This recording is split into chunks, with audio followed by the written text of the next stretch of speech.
Olá! A época mais fria do ano chegou e com elas recordes históricos de baixa temperatura, inclusive em regiões que o calor é a marca do local. O frio intenso traz consequências. Aqui na capital, 3 moradores de rua morreram de frio na última semana e 12 casos estão sob suspeitas. Por isso, o Alesp Cidadania de hoje vai tratar do enfrentamento às baixas temperaturas. Recebo no programa de hoje o clínico geral Bruno Madeira. Seja bem-vindo, doutor Bruno. Boa tarde a todos. Obrigado pelo convite, Rede Alesp. Recebo também a coordenadora do curso de Serviço Social, Michele Messias. Seja bem-vinda, Michele. Boa tarde, muito obrigada. Muito obrigada pelo convite. Obrigada, doutor Bruno. E vamos conversar. Falar um pouquinho desse frio, que para a gente é só um frio, né?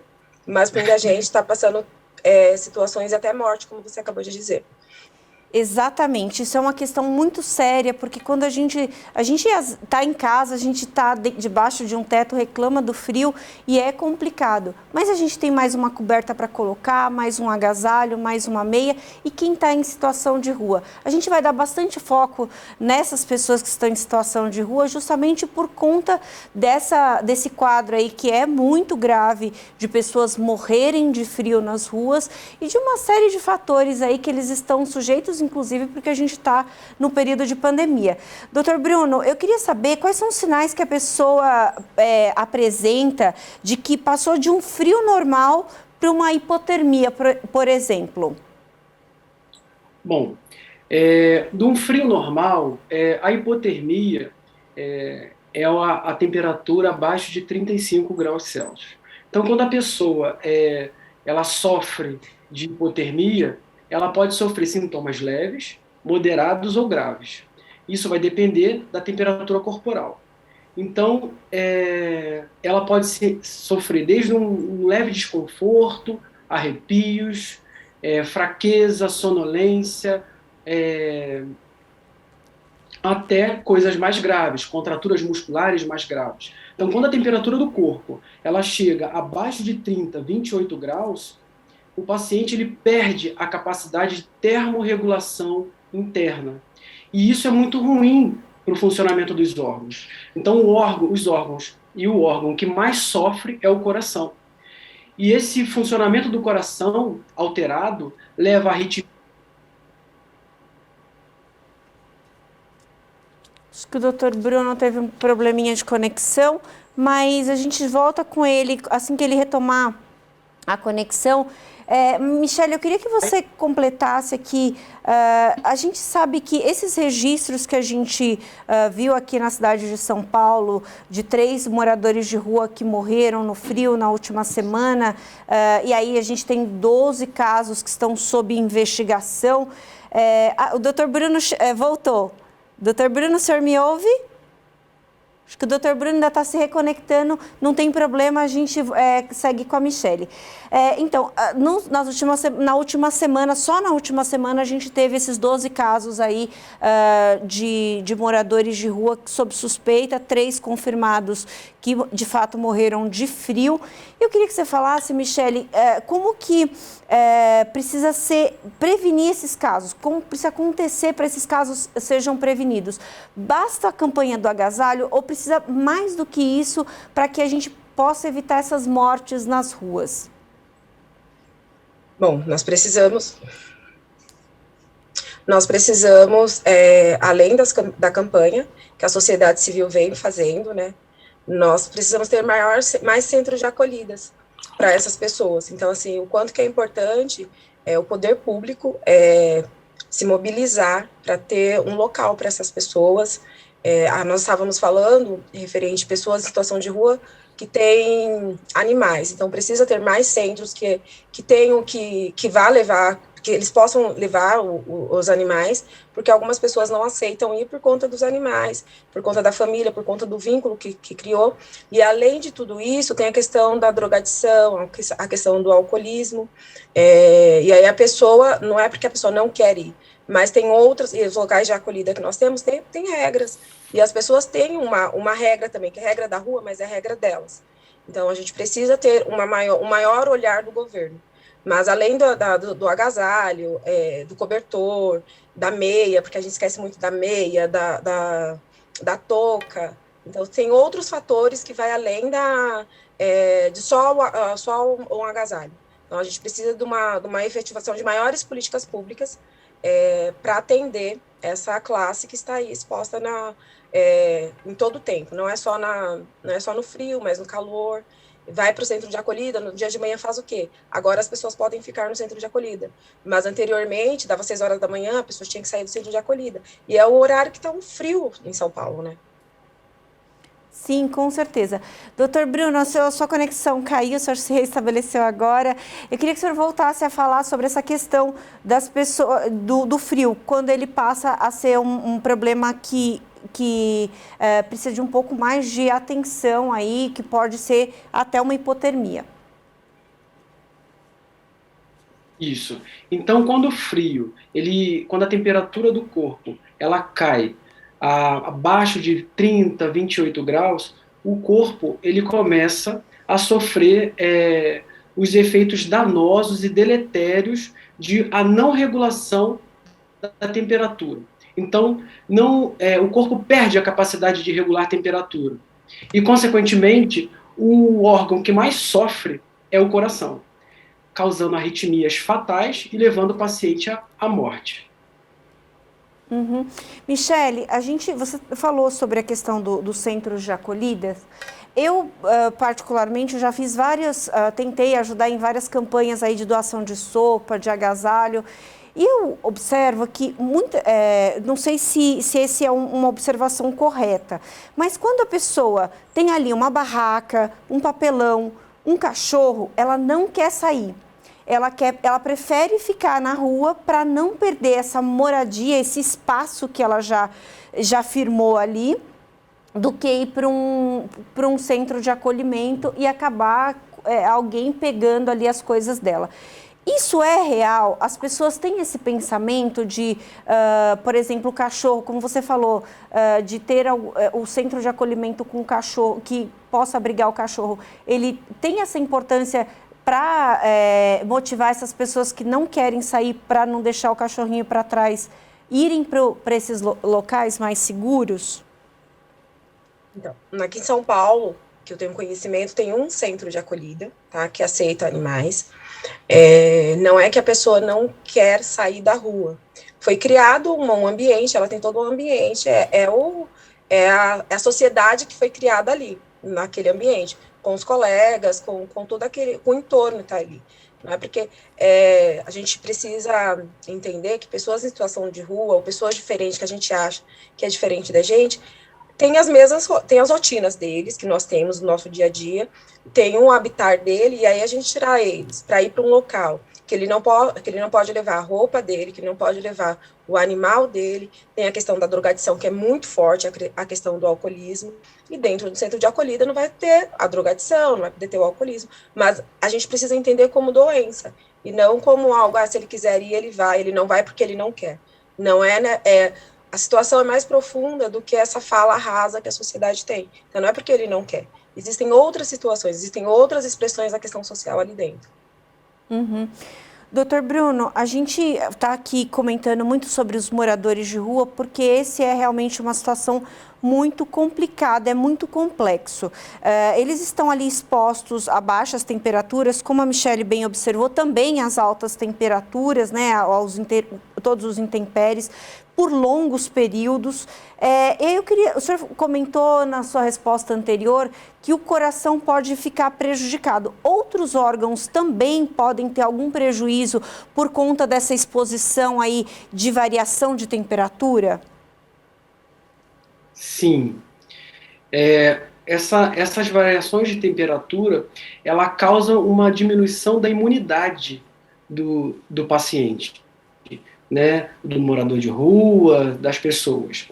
E, consequentemente, isso gera problemas em vários órgãos. Então, o frio excessivo, ele gera problemas pulmonares, gera problemas em vários outros órgãos. Então, de acordo na pele, né? Então, o frio excessivo, e essa mudança brusca de temperatura, ela gera uma baixa da imunidade. Michele, você está ali diretamente no seu trabalho ali de serviço social, você está muito ligada a esse trabalho na rua, no dia a dia, direto com esses moradores, né? Eu queria saber, quando você está fazendo um atendimento ali com um grupo de moradores de rua, dá para você perceber que ele está precisando de uma ajuda médica, que ele está ali numa situação que ele já pode estar num problema grave de saúde? Como é que você usa essa sensibilidade de profissional para fazer esse encaminhamento? A gente trabalha em equipe multiprofissional. Então, a gente não atende o indivíduo somente em uma demanda. Então, por isso que é importante a gente trabalhar com a equipe médica, com a equipe de terapia, com psicólogo, com psiquiatra, com nutri. Então, é importante porque o que eu vou conversar, eu vou abordar o sujeito, eu vou falar com a pessoa, e não só de um assunto específico, só precisa de um agasalho, só precisa de um alimento, mas entender ele em toda a complexidade e fazer os encaminhamentos que são devidos. Então, a ajuda médica, a saúde mental, a saúde física, que é importante, porque às vezes eles estão ali e, não, mas é só uma tosse. Não é só uma tosse, precisa procurar uma ajuda médica, precisa procurar a UBS de referência, ou a UBS próxima ali, que é a pessoa em situação de rua, mas a UBS, a gente está ali na região de Santo Amaro, então tem várias UBS, e a rede trabalha, a gente conversa muito com a rede, então, e ter a sensibilidade, olha, tem uma pessoa em situação de rua, está indo, e tentar acompanhar, monitorar se ele foi mesmo naquele local, se a pessoa foi naquele local mesmo, e quando chegar ali, para não ter nenhum constrangimento, porque está sem documento, as pessoas têm tem uma questão muito, porque tá sujo, então, ter receptividade para ele voltar naquele local, e ter referência, ter equipe de saúde e equipe multiprofissional de referência dessa pessoa. Doutor Bruno, a gente está falando aqui muito dessa questão da mudança brusca de temperatura, da sobrecarga que isso pode ocasionar aí no corpo das pessoas, principalmente das pessoas que estão em situação de rua, porque estão numa situação de vulnerabilidade, de exposição muito maior, mas obviamente que a gente que tem as condições também está sofrendo ali com mudanças tão significativas de temperatura. Eu queria que o senhor falasse, homens sentem de uma forma diferente do que mulheres? Tem essa diferenciação ou, de uma maneira geral, o organismo sofre de qualquer maneira? As mulheres são mais suscetíveis à mudança brusca de temperatura do que os homens, no geral. Quando nós falamos com relação ao morador de rua, o morador de rua, ele tem as suas particularidades, eles são pessoas mais vulneráveis e que, na realidade, existem algumas doenças já no seu leque clínico de comorbidades que interferem na termorregulação. Quando eles são submetidos ao frio extremo, somado à comorbidade pré-existente que já interfere na regulação da temperatura, com o frio, esses pacientes eles culminam em doenças mais graves, como infarto agudo do miocárdio, acidente vascular encefálico e outras doenças. Na pele pode acontecer queimaduras, bolhas e até necrose de extremidades. Então são pacientes altamente vulneráveis e que necessitam de um olhar, aí como já foi mencionado, um olhar especial. Michele, a gente falou muito, você comentou que trabalha na região de Santo Amaro. Para quem não conhece a cidade de São Paulo, a região de Santo Amaro tem muito morador de rua, mas me parece que é uma região que tem famílias, né? Muitas famílias morando na rua. Já outras regiões têm mais viciados, então, quer dizer, são pessoas, ou homens ou mulheres, mas menos crianças. Na região de Santo Amaro, especificamente, tem mais crianças. Eu queria saber como é que é essa questão das crianças aí também nesse enfrentamento ao frio, nessa situação de moradia de rua, e como que vocês também lidam, como que vocês ajudam ali, procuram ajudar essas famílias, elas são mais propensas aí a um abrigo ou não necessariamente?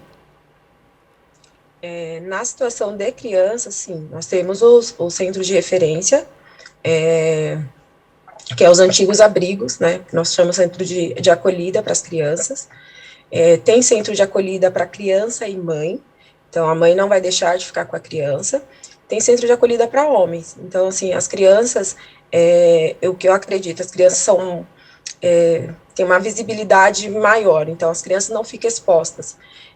Até por conta do conselho tutelar, então, e quando a gente percebe criança, então sempre vai para um centro de acolhida, a família não vai perder o contato com a criança, mas a criança a gente tem o Estatuto da Criança, que vai em defesa da criança, então a criança vai ser acolhida. Com o adulto fica mais complicado, porque o adulto tem outras questões para nós trabalharmos, né? O adulto a gente não pode obrigá-lo a ir para um centro de acolhida. A criança, sim, a gente tem o Estatuto da Criança, que vai fazer a defesa da criança, a criança não pode ser exposta.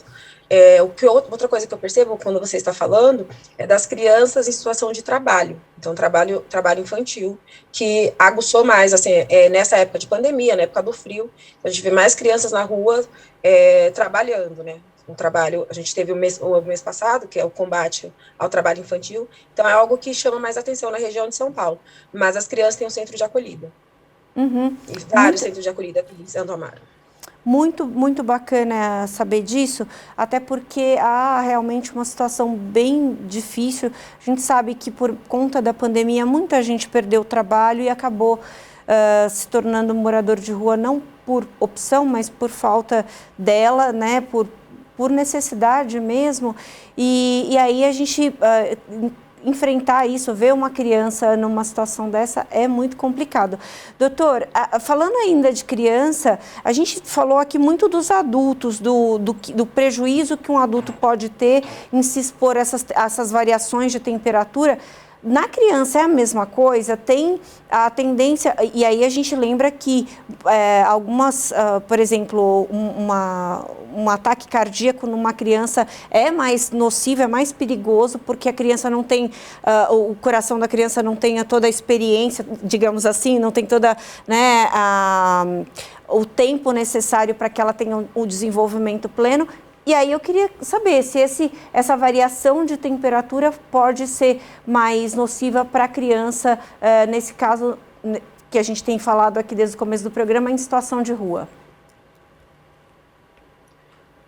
Olha, os extremos de idade sempre são faixas mais vulneráveis, tanto a criança quanto o idoso.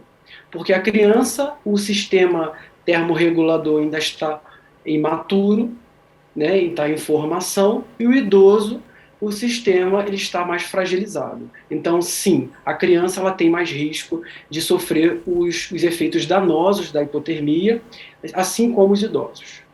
Uhum. Muito interessante a gente ver, saber disso, porque realmente, às vezes a gente... é preciso a gente ter um olhar. Tem alguns lugares aqui que a gente sabe que tem muita criança. Eu, quando venho aqui para a emissora, eu passo por um viaduto que tem um monte de crianças, todas morando ali naquele viaduto, em situação de rua. E às vezes elas estão de shortinho, num frio. E aí, assim, é bem complicado, muito complicado. E aí, Michele, eu sei que tem muita gente que quer ajudar, que quer doar roupa, doar alimento, fazer ali um trabalho. Tem muitas igrejas, como você falou, muitos centros espíritas que vão ali também fazer essa troca de experiências com esses moradores de rua, essa conversa ali com os moradores de rua. E eu queria saber se tem critérios para você doar roupa, doar alimento. E aí eu lembro, por exemplo, eu já vi em igrejas as pessoas falando, doem as roupas lavadas. Como é que é isso? As pessoas levam roupas que não estão lavadas, que estão sujas para fazer doação? Como é que funciona isso? E qual que é o bom senso nesse caso? Bom, sim. Tem pessoas que, tanto roupa quanto brinquedo quebrado, roupa que está no guarda-roupa há bastante tempo, guardada. E a gente sabe nessa questão, nessa época, quanto que essas doenças respiratórias, elas ficam mais aguçadas, assim, bem à tona. E as pessoas fazem isso. Então, referente à alimentação, é muito delicado falar sobre alimentação, sobre a questão de doar alimentação, até por conta da prefeitura. Nós já tivemos pessoas que faz maldade mesmo com alimentação para entregar para essas pessoas. O correto seria procurar o centro de acolhida, para entregar a doação de insumos para que sejam feitos. Ou as pessoas aqui na cidade de São Paulo têm a questão da multa, mas tem pessoas que fazem ainda doação de sopão, algo mais saudável, né? Então, tomar cuidado com a alimentação, com condimentos, porque as pessoas podem ter alergia com condimento. Referente à doação de roupa, entregar roupa lavada para as pessoas. Eu acredito que nós temos que entregar para qualquer pessoa aquilo que nós queríamos vestir. Então, nesse frio, eu quero vestir uma roupa com cheiro de guardada? Não. As pessoas precisam de meias, as pessoas precisam de touca, de cobertor. Então, eu entregar da forma que eu queria ser servida para essas pessoas. Não é porque são pessoas que estão em situação de rua que merecem menos do que nós. Exatamente, roupas em boas condições, cobertores Exato. Em boas condições, que não estejam rasgados, que estejam limpos, é o mínimo. Michele muito bem observou, o que você não vai doar algo que você não usaria. É uma coisa que, a ideia dessa doação é uma coisa que já foi, que de repente você está encostado no guarda-roupa, mas não que ela esteja sem condições de uso efetivamente. Então, o bom senso sempre é o adequado. Eu vou para um rápido intervalo e daqui a pouquinho a gente está de volta. Você não saia daí.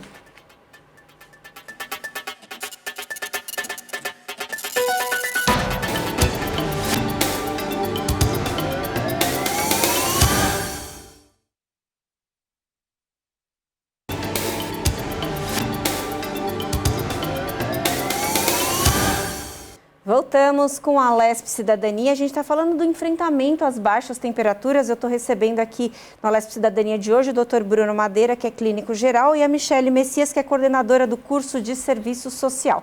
No bloco anterior, a gente estava falando, contextualizando ali sobre o que é considerado a hipotermia, a partir de quanto de temperatura, dessa questão dos moradores de rua, que são os que mais sofrem nessas baixas temperaturas. Doutor Bruno, a gente tem uma tendência nesses dias frios de comer coisas hipercalóricas, coisas que são mais quentinhas, até esquecer um pouquinho de beber água. Eu queria saber se há também um prejuízo para o organismo com esses hábitos aí que não estão na nossa rotina, que não estavam na nossa rotina, melhor dizendo.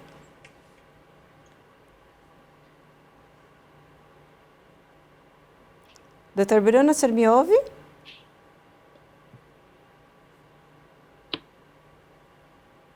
Doutor Bruno, o senhor me ouve? Ouço. Essa questão é muito interessante, porque no frio, realmente, o frio ele aumenta a fome e ele diminui um pouco, ameniza a sensação de sede. Então, isso é muito, para uma pessoa normal, no sentido de uma pessoa saudável, que está está no seu peso ideal, que pratica atividade física, ela, ingerindo alimentos hipercalóricos, não vai engordar, ou seja, ela não vai ganhar peso, não vai ter malefícios para a saúde, até porque o corpo ele necessita de energia para produzir o calor. E essa energia a gente consome através dos alimentos. Agora, num outro cenário, quando a maioria das pessoas, ou grande parcela da população, sobrepesa, sedentária, que não pratica atividades físicas, no frio, com o aumento da fome, isso aumenta o fator de risco para a obesidade, porque ela vai comer mais por conta do frio, e a gente tem que se atentar a isso, ter uma regularidade nutricional, observar bastante as quantidades dos alimentos, a qualidade dos alimentos. Por mais fome que a gente possa ter no frio, a gente tem que ser regrado, ter uma rotina saudável, para que a gente possa não trazer malefícios para a doença, para que a gente possa manter os percentuais de gordura corpórea adequado, porque o nosso percentual de gordura aumentado por esses alimentos hipercalóricos, eles vão gerar doenças cardiovasculares, cerebrovasculares, né? E isso é muito prejudicial. E a questão da água é uma questão que é natural, né? No frio, você não consegue, você diminui um pouquinho a pouco a sede, e essa questão ela tem que ser atentada também, e a gente consegue amenizar isso se programando mesmo, né? Criando rotinas e hábitos de tomar água. E a quantidade de água que a gente toma por dia é também importante, porque isso faz toda a diferença para o bom funcionamento do corpo. Então, é uma regra básica, você pode pegar o seu peso vezes 35 e vai dar a quantidade em ml de água que você consome durante o dia. Né? Ah, mas essa quantidade ele não vai me fazer mal? Pela Sociedade Brasileira de Nefrologia, uma quantidade excessiva que intoxicaria de água seria 15 litros. Então, isso não faz mal, tomar água, essa quantidade de água. Agora, pacientes com comorbidades, né, coração grande, insuficiência cardíaca, insuficiência renal ou outras comorbidades, têm que seguir a orientação do seu médico assistente, porque são pessoas que não podem, têm uma restrição no consumo de água. Doutor, mas a gente fiquei pensando aqui, o senhor falando, de novo no caso do morador de rua, que muitas vezes é uma pessoa que não tem uma regularidade alimentar, às vezes ele passa o dia inteiro com um pacote de biscoito e aí de repente chega alguém com uma sopa daquelas bem recheada, bem cheia de coisas ali.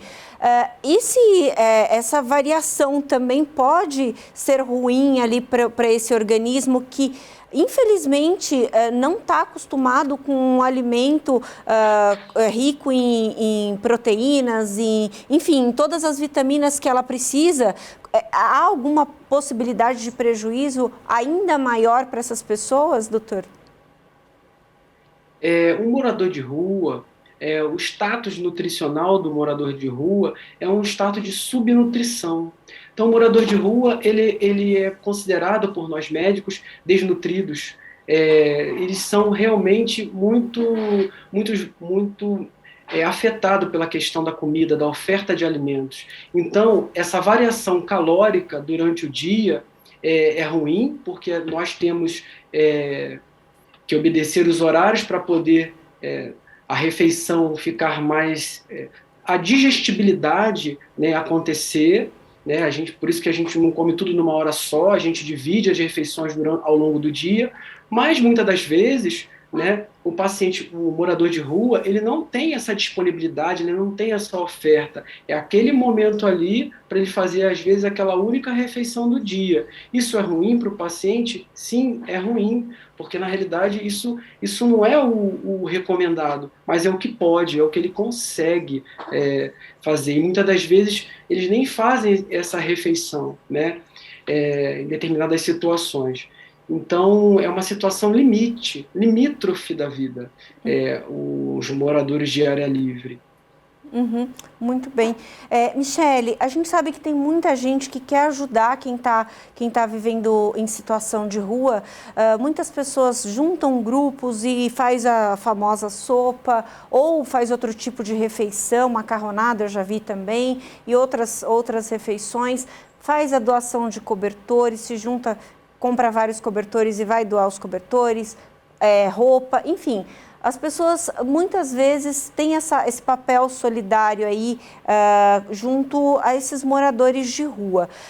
A primeira vez, eu já fui, a primeira vez que eu fiz uma ação como essa, me orientaram da seguinte forma: não vá maquiada, não vá com joias, vá com um casaco mais velhinho e faça a doação a partir disso, dessas recomendações, sem preocupação. Eu queria saber se essa recomendação que eu recebi está correta e por que é preciso manter esses cuidados aí nesse contato com esse morador de rua.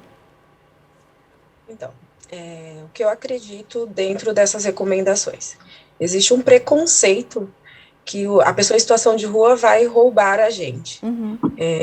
E não, nem sempre. A gente pode ser assaltado de várias formas. Eu posso estar com meu celular na mão aqui e alguém fazer um Pix e levar o que eu tenho na minha conta. Então, não é que uma pessoa em situação de rua vai me assaltar. Só que a gente precisa tomar todo cuidado, igual quem mora aqui em São Paulo, eu estou falando aqui de São Paulo, quem mora aqui em São Paulo precisa tomar todo cuidado. Então, não tem por que eu fazer uma campanha beneficente, entregar roupa ou sopa, e ostentar joia, relógio, ficar com o celular na mão. Mas isso é em todas as ocasiões que eu estiver andando na rua à noite, não é porque a pessoa em situação de rua. Esse cuidado nós precisamos ter por conta da nossa segurança, mas num todo. Mas não porque uma pessoa em situação de rua ou alguém da periferia vai assaltar a gente. Esse cuidado nós precisamos ter todo o tempo que nós estamos aqui em São Paulo, andando nas ruas de São Paulo. Muito bem observado, Michele. Eu posso até testemunhar que eu já vi moradores de rua ajudando pessoas a evitar um assalto. Já vi, e assim, o fato da pessoa estar morando na rua não significa, obviamente, que ela tenha a predisposição a cometer ali um furto ou um assalto, nada disso, com certeza. Mas, Michele, eu queria que você falasse, Michele, se você tem observado que as pessoas estão ajudando menos por conta da Covid. Sim, existe, até porque acho que você já tinha citado da questão do desemprego, né? Então, nós estamos numa cadeia, então as pessoas vão ficando desempregadas, os custos vão reduzindo, então pessoas que faziam essas campanhas pontualmente, sentem uma maior dificuldade, porque vai pedir ajuda para as pessoas, e as pessoas falam, olha, eu não tenho nem para mim, e aí, mas mesmo assim ainda existe essa corrente aqui em São Paulo, mas com uma menor facilidade, por conta da questão do desemprego. Então, do desemprego, da pandemia, com medo de se expor, de sair na rua. Então, as pessoas que, têm grupos nas igrejas e nos centros, que são as pessoas mais velhas, mais idosas. Então, elas não vão se expor, não podem se expor. Então, tem essa dificuldade. Ou tem alguém em casa, então não vou expor minha família. Então, são esses dois critérios, por conta da pandemia e por conta do desemprego, né, que é em decorrência da pandemia. Sim, ambas as situações muito, muito complicadas. Doutor Bruno, a gente sabe que a temperatura mais baixa tem uma tendência de agravamento às doenças respiratórias. E aí eu queria que o senhor falasse se elas podem ser confundidas com sintomas de Covid e se elas podem ser prevenidas também nesse momento que a gente tem assim batido recordes de baixíssimas temperaturas em algumas regiões, principalmente aqui da capital, mas no interior, que geralmente é quente, também.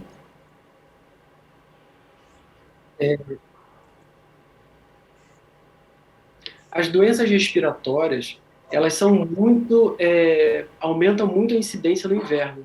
O ar frio, ele faz com que aumente a reatividade da árvore brônquica, ou seja, os pulmões ficam mais inflamados, e também aumenta as secreções pulmonares, e isso de todo o trato respiratório. E isso faz com que aumente as infecções, as crises asmáticas, os sintomas respiratórios.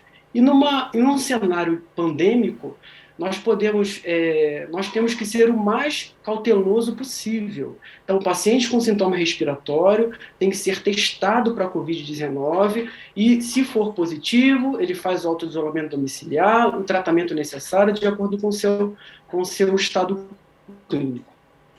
Se não, ele faz o tratamento para as infecções de vias respiratórias. Então, um ar frio, ele favorece as infecções respiratórias. Então, as recomendações para prevenir isso é o quê? É você ter aquecedores em casa, umidificadores, né? Uma coisa muito importante, né? Nesse cenário que nós estamos vivendo, a pandemia não acabou.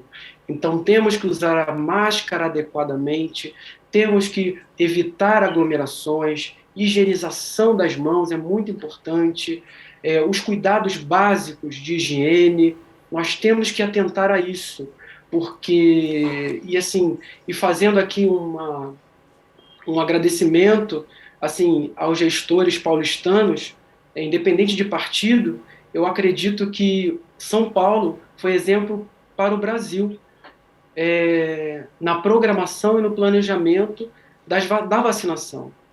Então, eu acho que isso, o profissional que atua na linha de frente, ele viu, os profissionais médicos, enfermeiros, viram o quanto é triste perder uma vida de uma doença imunoprevenível. Então, a vacina salva e temos que atentar para o calendário vacinal e completar os esquemas. Se tiver 2 doses, tomar as 2 doses, enfim. Então, segue o meu agradecimento aí a todos os gestores paulistanos. O nosso agradecimento, né, doutor? O senhor muito bem observou da atuação que o Estado de São Paulo vem tendo diante da pandemia, com certeza foi exemplar. A gente pode lembrar, inclusive, que a cada 10 vacinas dadas no Brasil, 8 saíram de São Paulo. Isso é um número muito expressivo, porque a gente tem uma cobertura vacinal ainda que precisa melhorar bastante, mas ela poderia ser muito pior se a gente não tivesse toda a mobilização que o Estado de São Paulo fez em função da vacinação da população. O Estado de São Paulo, inclusive, se preocupando com outros estados. A gente poderia aqui ter só vacinado São Paulo e resolvido o problema por São Paulo, só que o vírus continua circulando. Então, São Paulo se preocupou também com outras localidades. O senhor observou a questão das máscaras. A gente pode até usar como exemplo os países de origem oriental que têm esse hábito da máscara no dia a dia e que eles conseguiram se manter com números baixos de contágio durante a pandemia e de outras doenças de fundo respiratório, justamente porque respeitam e muito o uso das máscaras. Então, todas essas observações são muito importantes para que a gente entenda esse momento que a gente está passando e se previne e consiga ajudar as pessoas a se prevenirem, inclusive os moradores de rua, né? Michele, os albergues, a gente falou um pouquinho aqui dos albergues durante o programa, e alguns moradores de rua ficam reticentes em ir para os albergues, e aí as pessoas falam que é por causa que lá tem regras. Eu queria que você explicasse para a gente como é que é um albergue. Para quem nunca foi a um albergue, o que as pessoas encontram no albergue a partir do momento que elas vão para eles, né? Centro de acolhida, tanto para adulto quanto para criança, eu não posso dizer que é um lar, que é uma casa, porque não é a casa das pessoas. Mas é como se fosse a gente vive em comunidade ali dentro, as pessoas vivem em comunidade, precisa ter organização, o mínimo de organização pelo espaço, pela limpeza, por manter o local limpo, pelas pessoas que estão ali.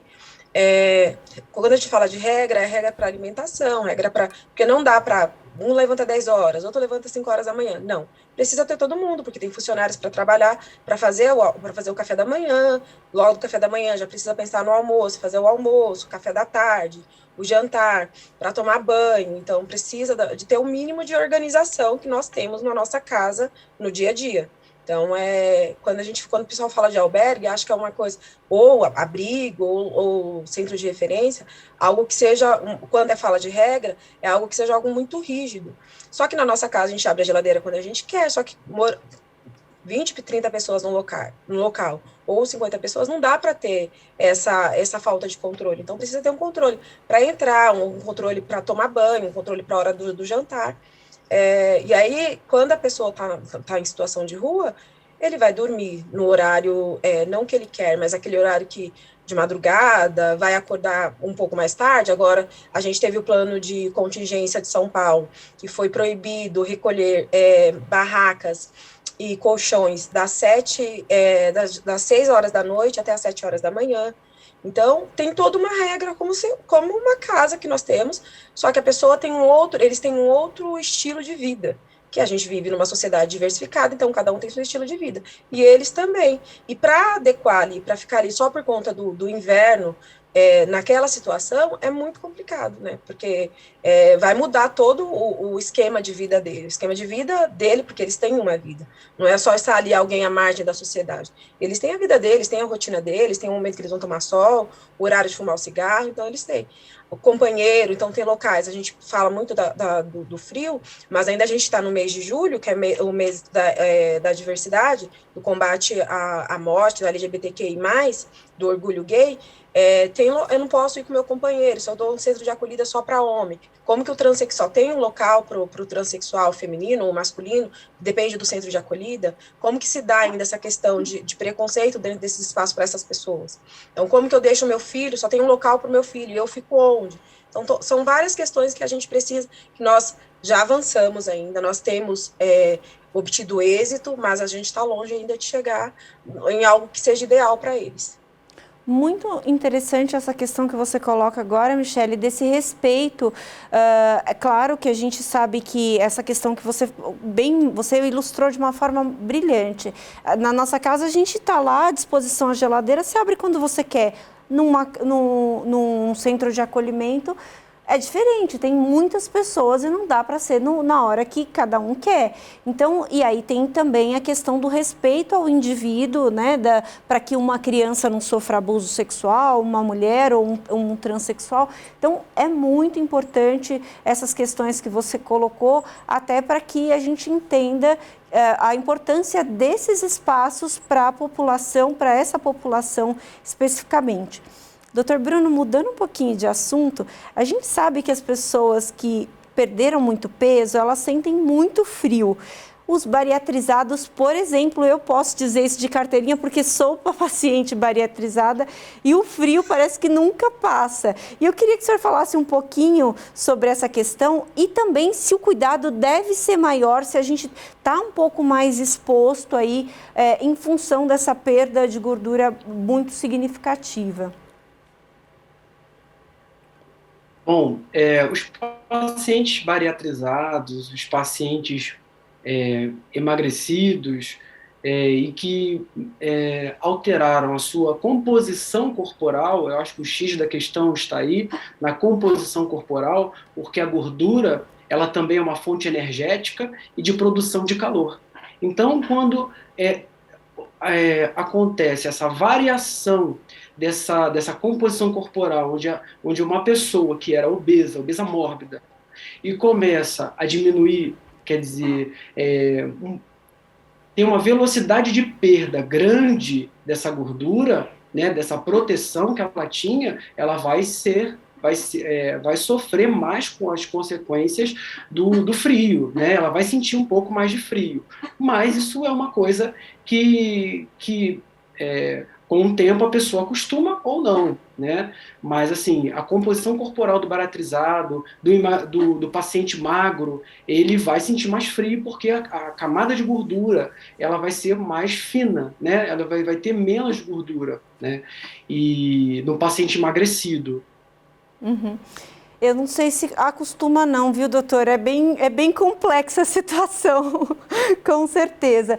Michele, a gente já está chegando no final da nossa conversa e eu queria que você falasse, só para a gente amarrar aqui o nosso assunto dos moradores de rua, eles são, quando vocês atendem um morador de rua, eles são cadastrados, moradores de rua que têm comorbidades, eles têm algum tipo de vantagem ali no recebimento de agasalho, de roupa, de comida, ou na ida para o centro de acolhida? Como é que funciona essa questão aí da população, do cadastramento efetivo da população de rua?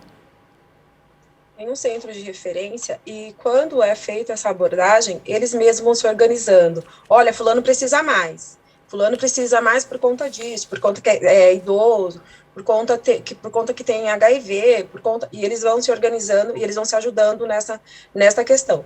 Para o poder público, para as SMADs, para a Prefeitura de São Paulo, pessoas em situação de rua precisam do acolhimento. E aí é feito o cadastro, e tem até ônibus espalhados na cidade de São Paulo. Quem tem maior interesse, quer fazer, viu alguma pessoa em situação de rua, quer que alguém venha buscar, entre em contato com o 156 aqui na cidade de São Paulo, e aí localiza, não precisa ser, pode ser denúncia, eu coloco entre aspas, anônima, não precisa se apresentar, para a pessoa ser acolhida, mas não tem essa questão não, esse tem uma prioridade maior. É claro que aí vai do olhar sensível do profissional que vai abordar, mas eles mesmos vão se organizando com isso, tá? As pessoas em situação de rua mesmo, eles vão se organizando, não tem aquela, não, eu sou prioridade, não.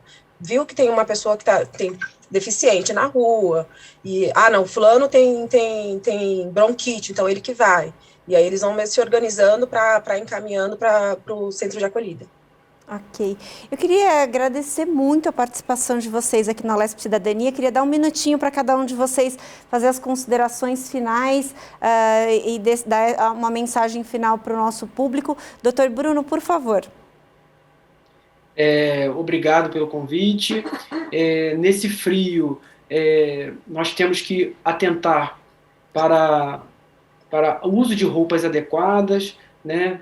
E o uso de máscara. As infecções respiratórias, elas podem ser evitadas pelo uso de máscara, evitar aglomeração. A pandemia, ela não acabou, então a gente tem que ter o cuidado redobrado com relação a isso.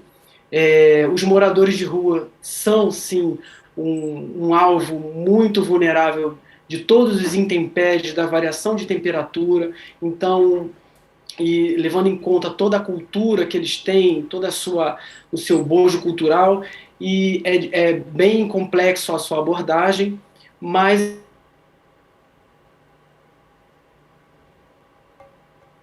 acho que o doutor Bruno teve um probleminha na sua conexão.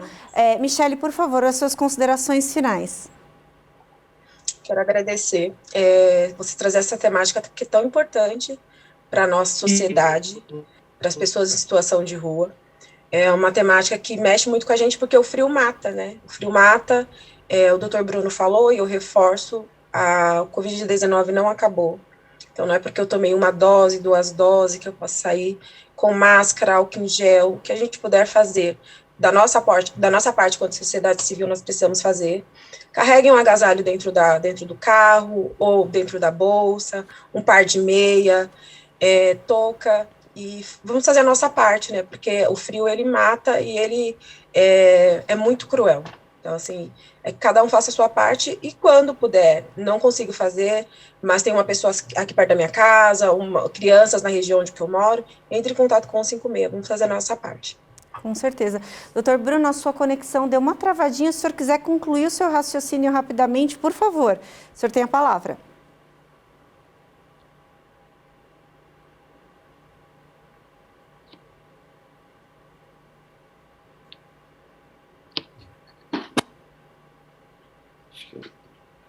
Doutor Bruno, o senhor me ouve? Agora sim. O senhor, sua conexão havia travado um pouquinho, o senhor pode concluir o seu raciocínio rapidamente, o senhor tem a palavra. Tá bom. Então, como eu estava dizendo, a pandemia não acabou, né? Os moradores de ruas, eles são o alvo, né, mais vulnerável desse frio, dos efeitos danosos da hipotermia e até letais. Então, temos que, sim, conscientizar e sensibilizar esses moradores para que eles vão para os abrigos, porque muitas das vezes é muito difícil essa abordagem, né? Envolve fatores psicológicos, psiquiátricos, doenças, são pessoas muitas vezes doentes nas ruas e que são resistentes, é um perfil bem difícil, né? Então, e eles correm risco mesmo de sofrer os efeitos deletérios e até mesmo mortais do frio, né? Do frio excessivo, aqui na cidade de São Paulo e no Brasil todo, no mundo todo, enfim. Coisa que traz bastante preocupação e espanto, né? Como que uma pessoa pode morrer de frio. Mas isso acontece e a gente tem que olhar essa questão com bastante seriedade. Com certeza. Muito obrigada, doutor Bruno. Muito obrigada, Michele. Esse foi mais um Alesp Cidadania. A gente falou do enfrentamento às baixas temperaturas. Se você ficou com vontade de ajudar, procura a Secretaria de Assistência Social do seu município ou do estado de São Paulo. Você fica agora com a programação da Rede Alesp. Você pode rever esse programa e outros programas da Rede Alesp nas nossas redes sociais. Muito obrigada e até a próxima.